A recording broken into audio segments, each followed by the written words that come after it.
Yo Germs, good evening. Maiba naman tayo. Gabi naman yung vlog natin. Kasi meron tayong purpose talaga dahil at last na kompleto ko na rin yung ilaw na plano kong ikabit dito sa motor natin, which is yung Zenlo M5 Plus na 100 watts. Hindi ko alam kung saan part dito sa Ortigas natin pwedeng itry yung ilaw, pero malamang hindi natin matatry dito. Kasi baka makaperwisyo tayo ng mga kasama natin.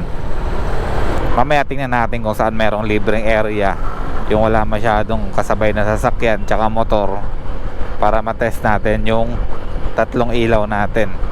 Yung unang ilaw kasi na kinabit natin, which is yung EXL, ano bang kaparehas nito sa TDD, yung parang night crawler. Ayun, bilog siya na merong 6 na LED bulb both side, so kompleto 6x6, tapos bilog. Ayan, makikita nyo naman sa picture at saka sa clip natin. Yun yung unang kinabit natin. And then pangalawang kinabit natin dito ay yung ating TDD Night Ranger. Ito naman yung ilaw na gamit na natin before pa. 2 years ago yan yung kinabit natin na TDD Night Ranger. Hanggang ngayon gumagana pa rin siya, working properly, maliwanag pa rin, wala halos nagbago. And lastly, yung kinabit natin kanina, yung Zenlo M5 100 watts. Kung pagbabasehan natin yung mga wattage, talagang talagang malalakas talaga yung ilaw. Yung EXL Nightcrawler natin, not sure, pero mga nasa 80 watts yung specs niya. And then yung TDD Night Ranger naman, ganun din, 80 watts din yung specs niya. Yung Zenlo M5, nasabi ko na sa inyo kanina, 100 watts. Kaya kung pagbabasihan lang natin yung wattage, talagang masasabi natin maliwanag.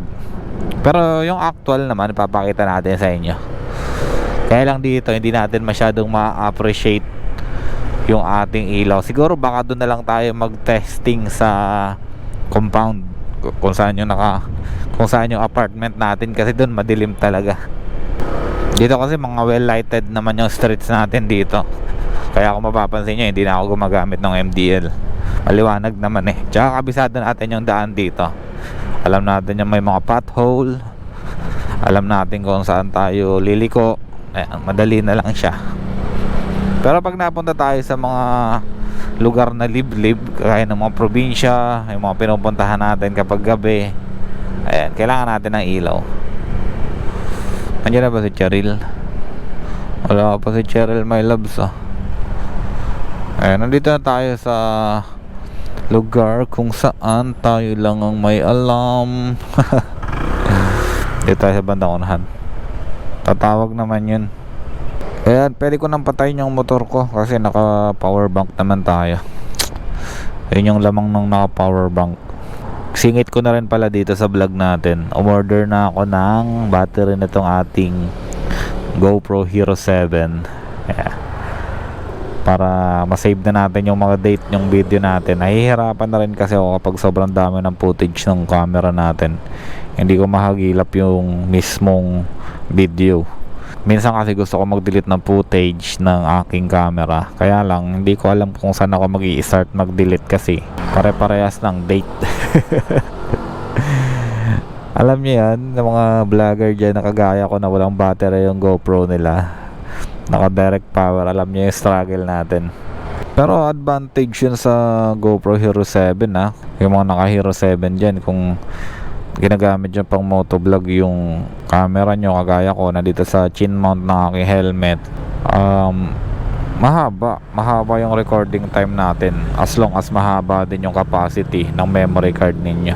Yung sa akin, nasa 7 hours lang yung capacity ng memory card ko, pero talaga namang nakakapag-record talaga ako ng madami, tuloy-tuloy. Kung meron akong 4 hours na ride, tuloy-tuloy yun, magre-record ng tuloy-tuloy yun, walang palya, walang hintuan, walang palit-palit ng battery. Kasi kahinaan talaga ng mga camera natin ay yung ating battery. So yun lang naman yung nagiging problem natin pagdating sa mga sports cam kagaya nito, mapa DJI man yan, GoPro, SJ Cam, Insta360, ayan, lahat yan maliliit lang yung capacity ng kanilang battery, kaya struggle talaga pagdating sa power. Pero ito, kagaya nito, meron tayong bagong GoPro, yung Hero 12.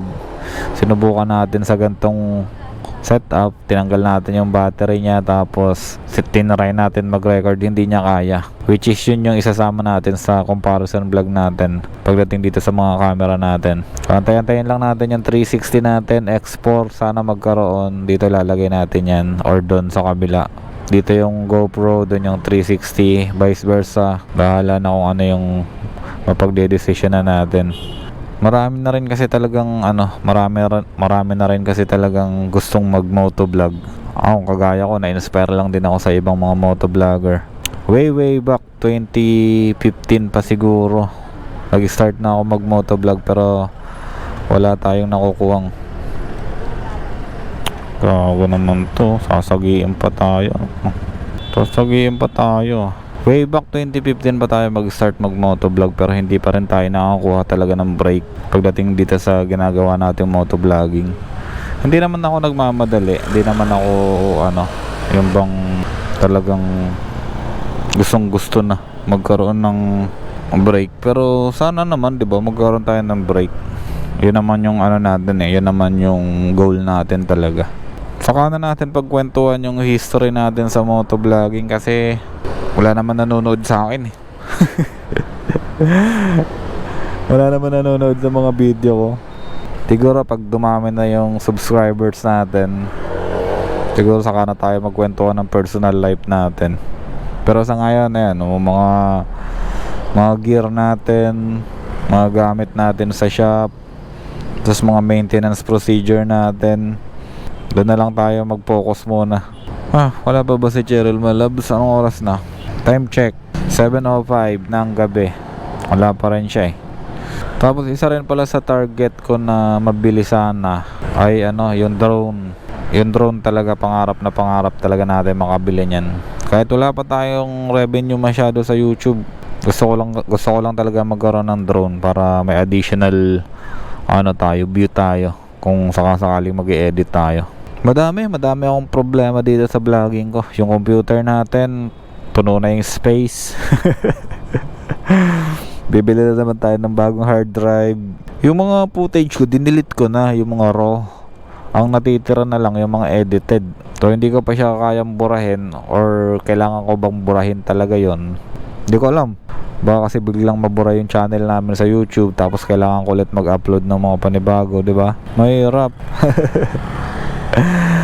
Pwede ba yun? Possible ba yung mangyari sa atin yun? For example, nasira yung system na YouTube, tapos ayun, pati channel natin bumagsak kasi nawala yung mga video, di ba? So ang mangyayari niyan, back to zero tayo. Paano kung dinelete na natin yung mga footage natin? Paano kung dinelete na natin yung mga video natin? Wala na. Paano natin Paano natin mare-retrieve yun? Wala na. Wala naman tayong malaking account sa cloud para doon ilagay yung mga video natin. Worst case scenario talaga. Pero hindi naman siguro mangyayari sa YouTube yun. Pero possible, di ba?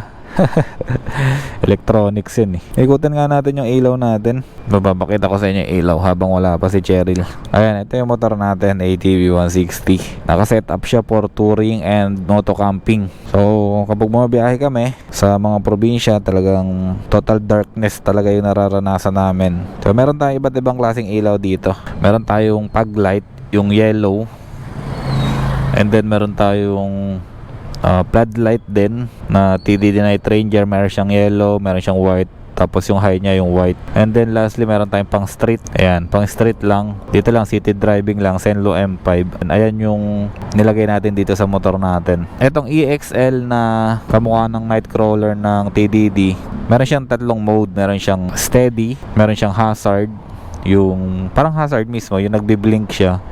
Tapos meron siyang strobe, yung nagsasalitan yung blinker niya, which is hindi naman natin ginagamit dito sa city driving. Inaano lang natin siya for display lang kapag may nagtatanong sa shop. Ayan, pinapakita natin yung mga modes niya kapag nasa tambike tayo. Ayan, hello, say hi sa vlog, say hi sa vlog. Ayan, nakakila yan, pang Viva Max, okay lang yan. Kunwari susuotan kita ng helmet para kunwari gentleman ako kasi naka-vlog tayo Ayan, kunwari lang yan.